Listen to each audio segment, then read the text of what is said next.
भगवान सीता जी के विरह में व्याकुल होकर के विलाप करते हुए सीता जी को चारों ओर ढूंढ रहे हैं, लता वृक्षों से पता पूछ रहे हैं। उस दृश्य को देख करके तो सती को आश्चर्य हुआ ही, कौन राजकुमार है जो लता और वृक्षों से अपनी पत्नी का पता पूछ रहे हैं, रो रहे हैं, विलाप कर रहे हैं। पर उससे भी महान आश्चर्य तब हुआ कि जब उस दृश्य को देखते ही भगवान शंकर की आंखों में आंसू आ गए और उस दृश्य को देख करके भगवान शंकर आनंद में डूब गए, गदगद हो गए। किसी को रोते देख करके आप आनंद मग्न हो जाए। शंभु समय ते ही राम ही देखा, उर उपजा आनंद विशेखा अति हरस विशेषा। पर अभिप्राय क्या? शंकर जी ने उसके अर्थ पर ध्यान दिया। कथा सुनने के बाद मानो शंकर जी के नेत्र में और मन में थोड़ी दूरी उत्पन्न हो गई। शंकर जी से मानो कान ने कहा कि महाराज आपको ऐसा तो नहीं करना चाहिए। कथा के द्वारा आपने कान को तो धन्य बना दिया और इसी दंडकारण्य में प्रभु है और बिना दर्शन करने किए आप कैलाश लौट जाए तो नेत्र के प्रति कितना अन्याय होगा। तो स्वामी जी कहते हैं कि शंकर उरत क्षोभ सतीन जान ही मर्म सो, तुलसी दर्शन लोभ का मन में मन डर लोचन लालची। लालची है नेत्र दर्शन के लिए, पर मानो शंकर जी ने यही कहा कि नहीं नेत्र, मेरा जाना ठीक नहीं, क्योंकि मैं जाऊंगा तो प्रणाम अवश्य करूंगा और यदि मैं प्रणाम कर दूंगा तो संसार के सभी लोग समझ जाएंगे ये तो शंकर जी जिसको प्रणाम कर रहे हैं वो तो ईश्वर ही होगा। और अगर लोग समझ जाएंगे तो हमारे प्रभु का नाटक बिगड़ जाएगा। अगर मैं प्रणाम करूंगा तो उसका परिणाम यही होगा कि गए जान सबको है, सब लोग जान जाएंगे। परिणाम हुआ कि उन्होंने यही निर्णय किया कि नहीं, सुनना ही यथेष्ट है, मैं दर्शन करने नहीं जाऊंगा। और यह सोचने के तत्काल कुछ क्षणों में ही भगवान सामने आ गए। तो शंकर जी क्यों गदगद हो गए? बोले धन्य प्रभु, मैं तो नेत्रों की मांग पूरी नहीं कर पाया, पर आपने निर्णय किया कि नहीं, नेत्रों की जो अभिलाषा दर्शन की है उसको भी आपने पूरा कर दिया। और आपने नाटक भी ऐसा चुना कि जिसमें तो दूर रहना पड़ेगा, तो दोनों बात बन गई, दर्शन भी हो जाएगा। इसलिए शंकर जी प्रसन्न क्यों हो रहे? प्रभु कितने उदार हैं कि केवल हमारे नेत्रों के में जो दर्शन की इच्छा है उसको जानने, उसको दिलाने के लिए ही आप इस लीला का सृजन कर रहे हैं। और तब जब उन्होंने यह आनंद लिया तो अचानक ही उनके मुंह से दूर से सही प्रणाम का वाक्य निकल गया। जय सच्चिदानंद जग पावन, जय हो सच्चिदानंद की, जय हो संसार के पवित्र करने वाले प्रभु की। और अस कही चले वो मनोजन सामन। वो स्वामी जी ने शब्द कितना सुंदर सुना। बोले शंकर जी प्रणाम। शंकर जी कौन है? जो काम को जलाने वाले। और भगवान की जो लीला चल रही वो कामी वाली लीला चल रही। वो समझे कामिन के दीनता दिखाई। तो मानो जो काम को जला चुका हो किसी कामी को रोते हुए देख करके सोचेगा कि ये क्या दशा हो रही। लेकिन शंकर जी ने काम नसावन ने काम की लीला में जो कामिन के दीनता दिखाई उनको प्रभु को कर रहे प्रणाम। बस तर्क वितर्क प्रारंभ हो गया। कथा तो नहीं सुना पर ये प्रणाम सुन लिया। और सुन के चोट क्यों लग गई? बोले हमारे पतिदेव को सारा संसार प्रणाम करता है और इन्होंने इस राजकुमार को प्रणाम कर दिया। मानो शंकर जी के सम्मान की चिंता भगवान शंकर से अधिक सती को है। कई बार ऐसा होता है, पति के सम्मान की चिंता अनावश्यक रूप से पत्नी करती। आवश्यक हो तो करना चाहिए। और कभी गुरु के सम्मान की चिंता चेले करने लग जाते हैं। तो मानो उनका अभिप्राय होता है कि वो ये समझते हैं कि नहीं, हमारे गुरुदेव का सम्मान बढ़ना चाहिए, हमारे पति की महिमा बढ़नी चाहिए, तो उनको जहां ये लगता है वो तो नहीं, तो सम्मान के अनुकूल नहीं है। तो मानो उस समय सती जी को अपमान लगा कि हमारे पास सारे ब्रह्मा आकर के, विष्णु आकर के, सारे देवता प्रणाम करें और तीन निपस्सुत ही किन प्रणामा। उन्होंने भी एक राजा के लड़के को प्रणाम कर दिया और उससे भी बुरा ये लग गया कि प्रणाम कर दिया तो कर लिया, इस शब्द की क्या आवश्यकता थी। जय सच्चिदानंद, ये काहे के सच्चिदानंद हैं और रो रहे हैं, यही आनंद का लक्षण है। लता वृक्षों से पता पूछ रहे, यही चैतन्य का लक्षण है। माया मृग के पीछे भागे, यही सत का लक्षण है। एक भी लक्षण तो इनमें तीनों में का है नहीं, वो प्रणाम किए जा रहे हैं। पर फिर वही दुविधा कि अब शंकर जी से पूछना ठीक है कि नहीं ठीक है। अब वो मन में बार बार वो चिंतन कर रही है और यही लगता है कि आज हमारे पतिदेव कोई कुछ भ्रम हो गया है क्या। शंकर जी समझ गए और समझ गए तो उन्होंने बहुत बढ़िया बात कही, रोग न हो तो बहुत अच्छा, पर रोग हो जाए तो छिपाना तो बहुत ही बुरा। भगवान शंकर ने कहा, सती मैं समझ गया, तुम्हारे हृदय में संशय उत्पन्न हो गया है और तुम संशय बताना नहीं चाहती हो। जब भी संशय उत्पन्न हो तो व्यक्ति का कर्तव्य है कि अपने संशय को, जिसकी हम पूजा करते हैं, जिसकी आराधना करते हैं, उसके सामने प्रकट कर दे। अब देखिए, गीता का जो ज्ञान है वो अर्जुन के संशय से ही तो उत्पन्न हुआ। अर्जुन के मन में धर्म की अधर्म की व्याख्या लेकर के जो संशय हुआ, वो संशय प्रकट कर दिया। और रामचरितमानस में जब भगवान राम रावण से लड़ने के लिए खड़े हैं और विभीषण को लगा, रावण रथी विरथ रघुवीरा, देख विभीषण भय अधीरा, अधिक प्रीति मन भा संदेहा। पर छिपा के नहीं रखा, प्रभु के चरणों में प्रणाम करके यही कहा कि महाराज, नाथ न रथ नहीं तन पद त्राणा, के विजितब वीर बलवाना।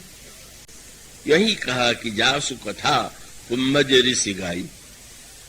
अभी जिनकी कथा अगस्त जी सुना रहे थे, अब सुना रहे थे तो सुना तो था ही उन्होंने नहीं, और उन्होंने उद्धरण वही दिया कि वही जिनकी कथा अगस्त जी सुना रहे थे और जिनकी भक्ति मैंने सुनाया अगस्त जी को, वही मेरे प्रभु है। भगवान शंकर प्रयत्न करते हैं, बड़े सुंदर एक रेखा है अंतर्मुखता और बाहर के प्रयत्न का, यहां पर एक सामंजस्य। प्रयत्न भगवान शंकर ने ये निर्णय नहीं किया कि जाने दो। भगवान शंकर समझाते हैं, बहुत प्रेम से समझाते हैं, तर्क से समझाते हैं, पर सती समझ नहीं पाती। और तब भगवान शंकर यह निश्चय करते हैं कि ठीक है, आपने तुरंत कहा कि अगर तुम्हारे मन में इतना संदेह और मेरे कहने पर भी यदि संदेह नहीं जाता है तो क्यों जाई परीक्षा ले, तो तुम जाकर के परीक्षा क्यों नहीं लेती हो। फिर अर्थ लेने में सती भूल गई। उन्होंने भगवान शंकर के वाक्य को उनकी आज्ञा समझ लिया। ये आज्ञा नहीं, झुझलाहट है। कोई सेवक किसी सेवक से आप कहे पानी लाओ और वो गंदा सा पानी ला करके दे दे और आप कहे हटाओ और पूछ दे कि क्या करूं और कहे कि स्वामी नाराज होके मेरे सिर पर पटक दो, तो बुद्धिमान सेवक ये नहीं कि सच में सिर पर पटक देगा, वो तो डांटने के लिए कितनी मूर्खता का तुम्हारा कार्य है। तो भगवान शंकर तो झुंझलाहट में कहते हैं कि भाई अब इतने विद्वान हो, मेरी बात समझ में नहीं आ रही, तो जाके परीक्षा लो। पर सती जी ने तुरंत कहा कि बाप की आज्ञा तो मानना ही चाहिए। ये अनोखी बात, इतनी देर तक एक भी आज्ञा नहीं मानी, ले अब आज्ञाकारी बन गई। अब आप ही जब कह रहे परीक्षा लेने के लिए तो मैं जा रहा। और जब सती गई तो शंकर जी सोचने लगे क्या हो गया है। मोरेऊ कहे न संशय जाही, विधि विपरीत भलाई नहीं। और तो बहुत सुंदर शब्द आता है, याद रखिएगा। आस्तिक के जीवन में तो दो ही शब्द है, और उन्हीं दो शब्दों के बीच में जो जीवन व्यतीत करता है वही भक्त है। एक शब्द है हरि कृपा और दूसरी है हरि इच्छा। भगवान की कृपा एक शब्द है, भगवान की इच्छा दूसरा शब्द है, और इसी दोनों में बने रहिए। भगवान की कृपा माने आप जो चाहते हैं अगर हो जाए तो लगना चाहिए, और लगेगा कि भगवान की बड़ी कृपा है कि उन्होंने कृपा करके मेरी इच्छा को पूरी कर दिया। पर जब उससे उल्टा हो जाए तब अगर भक्त है तो कृपा तो नहीं कहेगा, वो कहेगा हरि इच्छा। भगवान की इच्छा ऐसी थी, क्यों? हरि कृपा में भगवान ने जीव की इच्छा का पालन किया। पर कभी कभी भगवान कहते मैंने तो तुम्हारी इच्छा बहुत दिन पूरी की, अब जरा मेरी भी इच्छा तो तुम मानो। तो वो इच्छा कभी कभी थोड़ी ऐसी कठिन हो जाती है, और उस समय आस्तिक ही कहता है कि ठीक है, मेरी इच्छा नहीं पूरी हुई, कृपा न दिखाई दे, लेकिन भगवान की इच्छा हुई। तो शंकर जी ने इस समय जब दर्शन श्री राम ने दे दिया तो बल्ले बड़ी कृपा है प्रभु। और जब सती को संशय हो गया और समझ में नहीं आ रहा है, तो शंकर जी के मुंह से क्या, मन में क्या वाक्य है? बोले हरि इच्छा।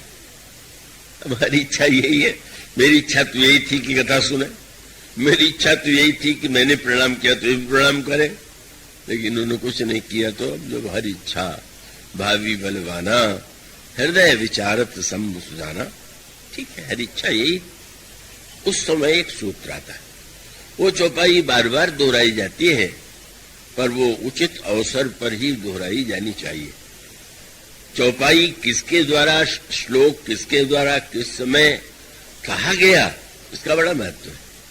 कई लोग जाने अनजाने में वो ऐसी पंक्ति दोहरा देते हैं कि जो बिल्कुल सुन करके मनुष्य के मन में बड़ा विद्रोह की भावना उत्पन्न होती। और मैत्री शरण जी ने सुनाया, वो भी सुनाया उन्होंने, बड़ा विचित्र सा लगता है, लेकिन सुन के लगा कि ऐसे भी बुद्धिहीन व्यक्ति होते हैं क्या। उन्होंने जिनका नाम लिया वो कोई शास्त्र के विद्वान भी। अब किसी महिला थी, उनके पति की मृत्यु हो गई, और उसके पश्चात शांति के लिए का उन्होंने पाठ का निर्णय किया। तो उन पंडित जी से पूछ दिया कि क्या संपुट लगावें। तो उन्होंने संपुट बता दिया, प्रभु की कृपा भयउ सब काजू, जन्म हमार सुफल भाज। अब चौपाई तो बहुत अच्छी है, पर आप सोचिए यही चौपाई कोई ये लगाने की चौपाई है? उन्हें रामायण की चौपाई तो भी है, और इतना अच्छा उसमें भाव है, इतना अच्छा अर्थ है, पर मानो उसका अर्थ है उस व्यक्ति को ज्ञाति ही नहीं है कि भाई हर पंक्ति हर जगह नहीं प्रयोग कर देना चाहिए। तब आप किसी डॉक्टर के पास रोगी जाए और जाने के बाद डॉक्टर कहने लगे कि शरीर तो नासमान है, एक दिन तो जाते ही है, क्या दवा की चिंता कर रहे हो?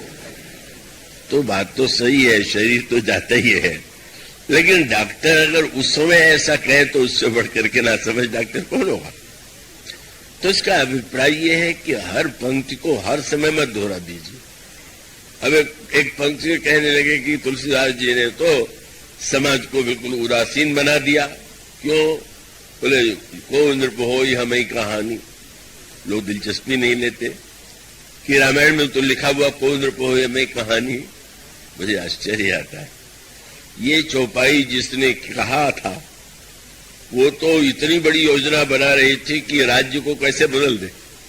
वो तो उसकी भाषण कला में अपनी स्वार्थता का प्रदर्शन था भीतर से, तो उसकी योजना यही है कि राज्य राम को नहीं मिलना चाहिए, भरत को मिलना चाहिए। तो पंक्ति किसके द्वारा किस प्रसंग में कब कही गई है मत उसका है। रामायण की एक प्रसिद्ध चौपाई वो बहुत बार दोहराते हैं, क्या बोले हुई है सोई जो राम रचि राखा, को कई तर्क बढ़ावे साखा। बहुत सुंदर चौपाई, श्रेष्ठ चौपाई, और ये शंकर जी का ही वाक्य है। लेकिन यह चौपाई कब कहते हैं भगवान शंकर? पहले उन्होंने समझाया, उनके भ्रम संशय को दूर करने की चेष्टा किया। सब कुछ करने के बाद जब यह लगा कि नहीं, अब मेरे समझाने पर भी अगर संशय नहीं जा रहा है तो कोई बात होगी और ये ईश्वर की इच्छा जैसी हो, तब भगवान शंकर कहते हुई है सोई राम रचना। हम जब अपनी ओर से प्रयत्न करने, शरीर से, मन से, बुद्धि से, और करने के बाद अगर आपको लगे कि बस भाई मैंने तो सब कुछ चाहा, तो उस समय ये चौपाई बिल्कुल उचित है, हुई है सोई राम रचना। पर अनावश्यक हर समय इस चौपाई को हम कुछ न करें और यही कहते रहे हुई है सोई राम रचना, तो ये चौपाई भगवान शंकर ने तब कही जब सती को समझाते समझाते थक गए। और तब भगवान शंकर, सती जी ने सोचा कि साथ चलेंगे तो उन्होंने कह दिया। सती जी ने कहा महाराज आप भी चले। तो उन्होंने निर्णय किया कि कथा में मेरे साथ जाके भी इन्होंने नहीं सुना, परीक्षा लेने को तैयार हो गई। शंकर जी का व्यंग था कि भाई आप दक्ष पुत्री हैं, परीक्षा ले सकते हैं, मैं इतना योग्य नहीं हूं कि ईश्वर की परीक्षा ले सकूं, इतनी बुद्धिमत्ता तो मुझे है नहीं। तो अब वो परीक्षा लेना तो मेरे बस में नहीं, तो जाओ लो परीक्षा, तो आपका समय यहां कैसे कटेगा?